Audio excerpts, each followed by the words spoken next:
Look, it's been almost 6 months now since the administration left office. I'll be honest with you, it has been tough for me to watch what is going on and what has gone on in these 6 months.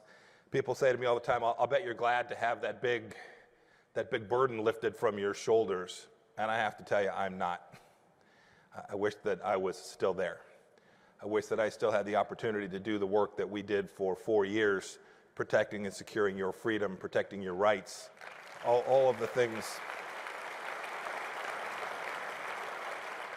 All of the things I got to do. I mean, I was occupied at office held by Thomas Jefferson in Madison, and my son, we were walking down the hall the day I was to be sworn in as Secretary of State, and he was looking, they have portraits of all the former secretaries, and there they were, right, all these greats. Jefferson, Madison. The son says, Jefferson, Madison, Pompeo. I don't know. I don't know, Dad. I love you. Good luck. You know, the truth of the matter is, as you sit here, you know this.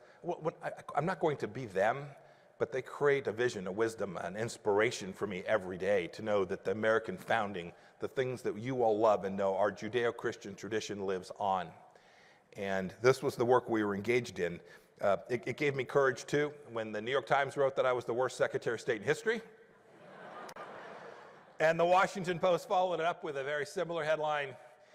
My son, who I love, he's now 30, thought, well, Dad's pretty tough, but maybe the second time a major newspaper says it, he needs some. So he calls and says, Dad, I was checking it out. I was doing some history, and there's this fellow named Elihu Washburn. Anybody heard of Elihu Washburn? No.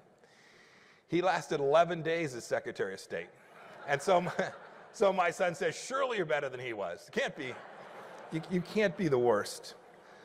Look, we know what the left is trying to do to human beings that believe in Christ in the way that we do. We've seen it. And the president called me in January and said, the Washington Post headline today says you're my most loyal cabinet member. I reminded him they didn't mean that as a compliment.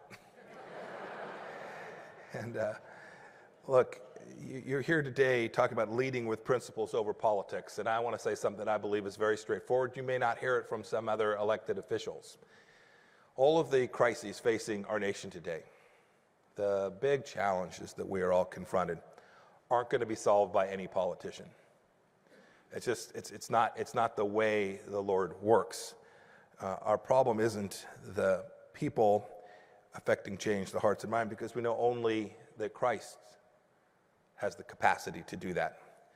And he will put principled men and women in those positions, but it is he who will make the changes that our nation so richly needs and will defend our nation at its most dire time of need.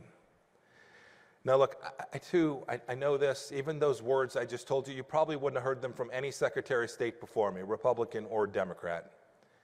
I was a different kind of Secretary of State. My wife says I was the first redneck Secretary of State.